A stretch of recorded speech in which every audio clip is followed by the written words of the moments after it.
ते angle of incidence आणि angle of reflection दोन्ही ऑलवेज कशा असतात. आणि हो बाळांनो, एक गोष्ट लक्षात ठेवायची, सरफेस प्लेन असो किंवा रफ असो, सरफेस नीट बघा तर मी काय सांगतो ते. बऱ्याचदा मुलं कन्फ्युज कुठं होतात ती गोष्ट आहे का. हा प्लेन सरफेस दाखवला मी. कसला सरफेस दाखवला? प्लेन सरफेस दाखवला. प्लेन आरसा कळतो ना घरातला. आणि इथं मी असा हा रफ सरफेस दाखवला. आणि रफ जरी सरफेस असेल तरी त्याला कोटिंग केलेली आहे. कोटिंग म्हणजे आमच्या आदित्यच्या भाषेमध्ये कोडिंग केलेले आहे. मग याला इथं एक परपेंडिक्युलर दाखवायला लागेल, जॉमेट्रिकल स्टडी नॉर्मल दाखवावं लागेल, कारण त्याच्या रेफरन्सने आम्ही स्टडी करतो. इमॅजिन करा आता याला इथं अशी परपेंडिक्युलर दाखवावं लागेल ना, बरोबर ना. मग जर इथं याला तुम्ही म्हटलात इन्सिडेंट रे म्हटलात किंवा याला म्हटलात अँगल ऑफ इन्सिडन्स म्हटलं किंवा पी क्यू ला इन्सिडन्स रे म्हटलात आणि पी क्यू एन ला इन्सिडन्स अँगल म्हटलात, असं काहीतरी बोललात तुम्ही. तर हा आय आहे, हा इकडे जाणारा काय असेल? आर असेल. Angle i is equal to angle r असते. आणि इथं समजा बाळांनो याच्यावरती असा एक रे इन्सिडेंट झाला. समजा हा 20 डिग्री आहे, तर इथं सुद्धा हा 20 डिग्री असणार. लक्षात आलं का? म्हणजे सरफेस रफ असेल किंवा प्लेन असेल, स्मूथ असेल, सरफेस कसाही असेल तरी तुमचा लॉ ऑफ रिफ्लेक्शन काय होतो? ओबे होतो, नियम पाळला जातो. म्हणजे विनाकारण असं काहीतरी तिथं दिसतं आपल्याला तसं. याच ठिकाणी जर समजा यालाच पॅरलल मी आणखी एक रे इथे दाखवलं तर हा तुम्हाला इकडे जाताना दिसतो. मग तुम्हाला काय वाटतं? एक इकडे रिफ्लेक्शन झाले, एक रिफ्लेक्शन म्हणजे हे स्कॅटर झालेत, कसे विखुरले. याचा अर्थ तिथं तो अँगल ऑफ इन्सिडन्स आणि अँगल ऑफ रिफ्लेक्शन फॉलो होत नसेल असं तुम्हाला वाटतं. पण रिफ्लेक्शनचा लॉ फॉलो होणार म्हणजे ऑबे होणार म्हणजे होणार, पाळला जाणार नियम. मग तुमचा सरफेस कसाही असो. दुसरी गोष्ट, काल ज्यावेळेस आपली चर्चा चालू झाली, काल माईकच्या प्रॉब्लेममुळे ज्यावेळेस आपण आटोपत घेत होतो त्यावेळेस काही मुलं मला म्हटली की सर आम्ही तर 10th ला असं काहीतरी स्टडी केलं होतं, काहीतरी म्हणे angle of incidence, angle of reflection and normal हे सगळेचे सगळे एका प्लेन मध्ये असतात. म्हणलं हो असतातच की. मग मुद्दा आहे की प्लेनच करत नाही आम्हाला. साधी सोपी गोष्ट आहे, तुमची जी स्क्रीन आहे, हा जो बोर्ड आहे हे प्लेन आहे का नाही? प्लेन याचा अर्थ सपाट पृष्ठभाग. मग आहे ना ज्याच्यावरती लिहितो. आपला हात प्लेन आहे की नाही? सिंपल. मग आता तुम्ही मला सांगा, तुमच्यासाठी हा प्लेन मिरर असेल ना? क्लिअर. मग ही नॉर्मल या प्लेनवर ड्रॉ केली ना, प्लेनवर दिसते तुम्हाला. हा इन्सिडेंट आणि हा रिफ्लेक्शन हे सगळ्याच्या सगळं मला एका प्लेन मध्ये दाखवता येतं ना, बरोबर आहे की नाही? म्हणजे मला फक्त हे म्हण. आणि जर थोडा कधी वेळ भेटला, तुम्ही लॉ ऑफ रिफ्लेक्शन ऍनिमेटेड बघितला किंवा इव्हन काही छोटे, मी तुम्हाला एक लिंक शेअर करतो युट्यूबची, तुम्ही तो बघा. एका टेबलवरती छोटासा एक्सपेरिमेंट केलेला. मग आता टेबलचा सरफेस कसा आहे? प्लेनच आहे ना. हा, हे मला सांगायचं, बाकी असा विषय काहीच नाही. मग ते काय म्हणतील? तर याला म्हणतील पी क्यू इन्सिडन्स रे, क्यू आर रिफ्लेक्टेड रे आणि ही नॉर्मल. चालेल का रे? मग त्या लॉ मध्येच आणखी एक गोष्ट आहे, incidence ray reflected ray and नॉर्मलचा सिमिलर वर्ड परपेंडिक्युलर ना, normal are lie in the same plane. हे सगळेचे सगळे कुठं असतात? एकाच प्लेन मध्ये असतात. मग कसं असतात ते कळतं का? मग हे एवढं बोलायचं होतं. पण ते कधी कधी काय होऊन जातं की काल माझं अर्ध लक्ष इकडंच होतं की परत पोपट होणार, मग लेक्चर होतं चालू आणि आवाज येत नाही, मग वेगळंच वाटायला लागतं. मला थोडंस वेगळं वाटतं की अपलोड कसं करायचं. हा, मग मला सांग इथपर्यंत ओके झालं होतं आपण. मग पुन्हा पुढे आलं आणि मग आपलं आता जॉमेट्रिकल वेने मॅथमॅटिक्स चालू झालंय. मी एक एक्झाम्पल तुम्हाला सांगणार आणि त्याच्यानंतर मी काही जरी दिलं, तुम्हाला इतकं फास्ट यायला पाहिजे. फास्ट म्हटलं, स्लो तर सगळ्याला, हे 5वी मुलाला येऊ शकतं. तुम्हाला विचारतो म्हणल्यानंतर मला तुमच्याकडून काय अपेक्षित आहे? फास्ट. हो ताई, माणसासारखं थोडस. मग आता इकडे बघा, हे एक्झाम्पल इकडे इकडे डायग्राम ड्रॉ करतो राईटला आणि मी सोडून दाखवतो अगोदर. इमॅजिन करा की हा तुमचा मिरर आहे. हा कोण आहे आणि ही काय असेल? हा नॉर्मल. ओके चालेल, ही आहे तुमची.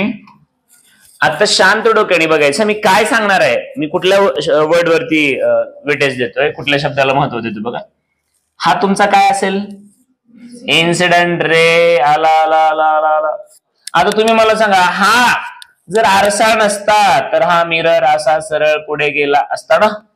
मी सरळ येणार होतो तेवढ्यात हा बेंच आडवा आला, म्हणून मी इकडे सरकतो ना. बेंच नसतं तर मी सरळ आलो असतो. म्हणजे जोपर्यंत आपल्या वाटेत कोणीतरी आडवं येत नाही, ऑब्स्टॅकल येत नाही, तोपर्यंत आपण वाट बदलत. मला सरळ जायचं, मान्य आहे, सगळा सरळ एकदम चांगला रस्ता आहे, म्हणून मी रस्त्याने चाललो आणि बघतो तर समोर. बरोबर आहे ना? बरोबर आहे. मग आपण काय करतो? त्याच्या अंगावर पाय देतो, असं असं चालत जातो. आपण कुठल्या रस्त्यावर जातो आपल्यालाही कळत नाही. नंतर 5 मिनिटांनी कळतं की आपल्याला जायचं कुठं, तर आपण गेलो कुठं. बरोबर आहे ना? मग मला जायचंय, हा रस्ता आहे ना, ह्या रस्त्याने मला जायचं होतं. इथं इथं इथं इथं ऑब्स्टॅकल आडवा आला. ऑब्स्टॅकल आला रे आला की मला इथं जायचंय आणि मी ही समोर भिंत आली रे आली की मी म्हणा इथंच थांबायचं, अगोदर भिंत तोडायची पुन्हा जायचं. नाही ना होत. हा रस्ता आमचा आदित्य मला लय भारी उत्तर देतो. हा मग दुसऱ्या रस्त्याने कुठून जाऊ? आता माग जाऊ का? तर आता इथं ऑब्स्टॅकल आल्यामुळे इथं याचं झालं डिफ्लेक्शन म्हणा, डेव्हिएशन झालं आणि हा गेला इकडे. मग जर हा 30 डिग्री असेल तर हा किती असतो? बरोबर आहे का? याला तुम्ही अँगल ऑफ इन्सिडन्स म्हटलात. काय म्हटलात? इकडे लिहून घ्या, बऱ्याचदा असतं तसा प्रॉब्लेम होता. याला काय म्हणलात? अँगल ऑफ इन्सिडन्स म्हणा किंवा इन्सिडन्स अँगल म्हणा. त्याच्यानंतर पुढच्याला याला काय म्हणाल तुम्ही? Angle of reflection. Angle of reflection. त्याच्यानंतर आता थोडस या ऑप्टिक्सला, लाईटला थोडस बाजूला ठेवूया. आता आपण जाऊया जॉमेट्रीच्या बेसिक स्ट्रक्चर कडे. मला सांगा रे, हे एक स्ट्रेट लाईन आहे तर हा अँगल किती असतो? म्हणजेच हा एवढा अँगल किती असणार? 180. मग 180 पैकी 30 60 गेला तर राहिला किती? 180 वजा 60.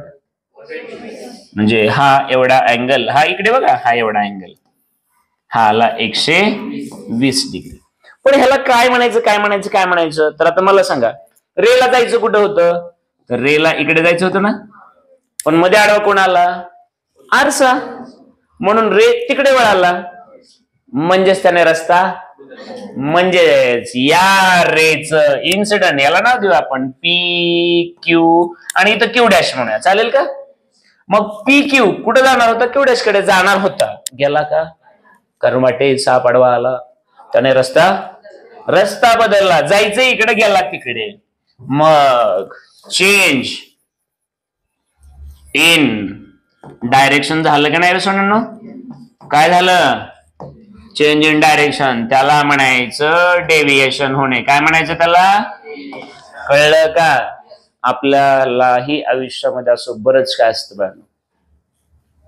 डेव्हिएशन एक उदाहरण खरं सांगतो, मला खरं उदाहरण सांगतो. आता ऑन कॅमेरा बोलतो म्हणजे मलाही खूप बंधन असतात बाबा, लेकरांना नेमकं बोलतोय काय. इंजिनिअरिंगला असतंय ना, मित्रांमध्ये गेलो की आपण तसंच राहायचं विचार करतात. ते जर म्हणलं कुठं एन्जॉय करायला जायचं, हे करायचंय ते करायचंय, मी हा चला. मग घरचे किती गरीब आहे देणं घेणं नाही. सगळ्या घरची परिस्थिती सारखी असते का? एखाद्याला पॉकेट मनी 1000 मिळू शकतो तर एखाद्याला 10,000 मिळू शकतो. मग मजा अशी होती, मी गावाकडे आलो, आई आणि वडिलांकडे बघितलं, असं वाटायचं का आपण खूप मूर्खासारखं वागतोय. आपण इथून पुढं एक एक रुपया असं व्यवस्थित वापरायचं आहे. आलो की दिसायचे, आई आणि वडील समोर दिसायचे. आणि मग इथून ठरवून जाताना एक रुपया इतका व्यवस्थित वापरायचा असं ठरवून जायचो. एखादा दुसरा दिवस ठीक आहे, तिसऱ्या दिवशीपासून परत आहे ते चालू. डेव्हिएशन. मग परवा मी सोलापूरला गेल्यानंतर तुम्हाला मी म्हणलं ना, सुट्टीच्या दिवशी आम्ही बॅक साठी सोलापूरला गेलो. मग इकडून आपण ज्यावेळेस तुळजापूरवरून जातो, हायवेच्या तिथे एक ब्रिज आहे, वरून हायवे क्रॉस होतो तिथून. ही गोष्ट 2009ची असेल. गावाकडून जाताना ठरवलं एक एक रुपया वाचवायचा. एसटी वाले बस मला आणखी आठवत नाही, पण त्या ब्रिज खाली सोडलं. मग आता ब्रिज खाली सोडलं, मला तर स्टँडवर जायचंय, तिथून मिरजेची गाडी आहे. जवळपास ते 2-2.5 किलोमीटर अंतर असेल. रात्रीचे 9-9:15 वाजले होते. मग त्यावेळेस मला आणखी आठवतं, रिक्षावाल्याला विचारलं. रिक्षावाल्याने जवळपास 50 रुपयाच्या आसपास त्यावेळेस पैसे सांगितले. 50 रुपये किती? आता ते आपण येता जाता बघितलेलं, पण बसमध्ये ते अंतर कमी वाटायचं ना. मग रात्री 9:15 वाजले असतील, पाठीवर बॅग आपली, तेवढेच वजन, कारण 2-3 दिवसासाठी आलेला माणूस काय 2च शर्ट घेऊन येणार. आणि तिथून मी निघलो. मग कधी चालायचं, कधी थोडं पळायचं, कधी चालायचं. थोडस सेंटरला गेल्यानंतर थोडी भीती वाटायला लागली, कारण त्यावेळेस तिथे कन्स्ट्रक्शन, डीमार्ट वगैरे तिथे काहीच नव्हतं ना त्यावेळेस. मग तसंच पळत वगैरे वगैरे करत करत करत मी स्टँडच्या जवळजवळ पोहोचलो. थोडस चौकाकडे गेल्यानंतर भीती कमी वाटायली आणि एक समाधान वाटायला की जवळपास 50 रुपये आपण वाचवले. मग आपला रस्ता कसा होता की पैसे वाचवायचे. मग आला ऑब्स्टॅकल 2 दिवसांनी, 4 दिवसांनी, 5 दिवसांनी. मग पुन्हा मित्र म्हणतो इकडे जायचंय आपल्याला. मग आता तुम्हालाही माहिती आहे, आपण जातो क्लासला, जातो कॉलेजला, पण कोणतरी म्हणतं आपण तिकडे जाऊ, इकडे जाऊ, हे करू, ते करू. आपण ऑब्स्टॅकल येतात आपल्याला. मग आपल्याला ज्या रस्त्याने जायचं असतं आपण तिकडे कधीच जात नाही. त्या ऑब्स्टॅकल आल्यानंतर आपण आपले रस्ते बदलतो. म्हणजे याचा अर्थ ज्या रस्त्याने मला जायचंय इकडे, पण हा मिरर आडवा आल्यानंतर मला रस्ता बदलावा लागला आणि त्याला मी म्हटलं डेव्हिएशन. मग डेव्हिएशन म्हणल्यानंतर मी अँगल ऑफ डेव्हिएशन काय बोललेला, angle of deviation. Angle of डेव्हिएशनला मी म्हटलं, समजा मी याला म्हटलं डेल्टा, म्हटलं काय म्हटलं याला, डेल्टा म्हटलं. काय म्हटलं, डेल्टा. किंवा तुम्ही जो सिंबल द्यायचं दोघा, मी थोड्या वेळासाठी म्हटलं थिटा म्हटलं. थांब रे बाबा, थिटा म्हटलं. तर आता तुम्ही मला सांगा, अँगल ऑफ डेव्हिएशन थिटा घेतला आणि याला म्हटलं चला हा कोण आहे, थिटा. मग या केसमध्ये मला सांगा, तुम्ही इकडे जाणार होतो तो इकडे गेला, म्हणजेच तुम्ही 120 डिग्रीने तुमचा रस्ता बदलला ना. मग आता तुमच्या लक्षात आलं असेल कसं असतं नेमकं. तर angle of incidence plus angle of reflection plus angle of deviation हे तिघं मिळून किती असतात, बरोबर आहे की नाही, समजलं का. आणि मग याच्यामध्ये आणखी जो एक अँगल राहतो त्याला अँगल ऑफ ग्लान्सिंग किंवा ग्लान्सिंग अँगल म्हणतात. कसला अँगल म्हणतात, तर आपण आता समजून घेऊया. ग्लान्सिंग अँगल, याला मी म्हटलं अँगल जी म्हटलं. काय म्हटलं, तर हा अँगल म्हणजे काय असतो, तर रेने कोणासोबत केलेला अँगल असतो, तर हा सरफेस सोबत केलेला असतो. कुठला सरफेस असतो, रिफ्लेक्टिंग सरफेस. कोणामुळं, मी याला नाव दिलं ना एक्स वाय आरसा आहे ना. मग आरसा आहे का टाईल आहे का काय मला 12 भानगडी माहित नाही, पण त्याच्यामुळे माझं रिफ्लेक्शन झालंय ना, म्हणून त्याला म्हटलं रिफ्लेक्टिंग सरफेस. मग सरफेस सोबत जो अँगल केला, आता तुम्ही मला सांगा जी आणि आय हे किती असायला पाहिजेत, 90 डिग्री, बरोबर आहे की नाही.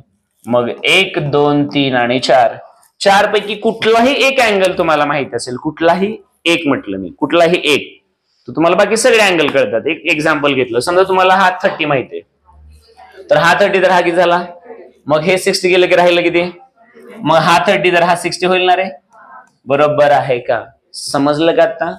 मग कुठलाही एक अँगल दिला, बाकीचे काढता आले पाहिजेत.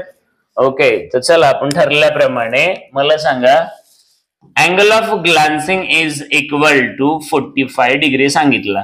तुम्हाला अँगल ऑफ इन्सिडेंट बघायचा आहे, अँगल ऑफ रिफ्लेक्शन बघायचं आहे, अँगल ऑफ डेव्हिएशन बघायचं आहे. चालतंय, किंवा डेव्हिएशनला तुम्ही हा डेल्टा वापरला तरी चालेल.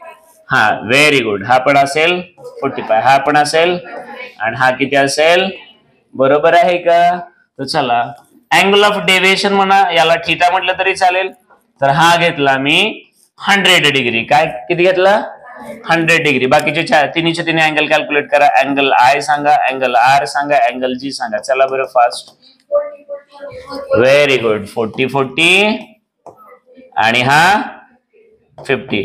मग आता ही मजा काय आहे की एवढं फास्ट सांगितलं, पण एवढं असतं ना, मला वाईट एका गोष्टीचं वाटतं, मला मला मनातून एकच इच्छा असते, ते म्हणजे आपला क्लास इतर क्लासेसच्या तुलनेत वेगळा कसा असेल. तर ज्यांना समजलं ते पटपट बोलले की 100 ना, मग राहिला 80, 80च्या अर्ध 40, मग 40 पुणे इकडं ग्लान्सिंग 50 असं बोलले. पण एवढं असतं ना, एक तरी असतं रे एवढ्या गर्दीमध्ये, एक तरी असतं की त्याला कळालेलं नसतं आणि ते गप्प बसतं, तिथं वाईट वाटतं. दुसऱ्याच्या हा मध्ये हा नाही मिसळायचे. त्याचं विश्व वेगळं आहे, आपलं वेगळं आहे. त्याला कळलंय, ओके. आपल्याला कळलंय का? गणेश कळलंय का तुला? आदित्य, महबूब,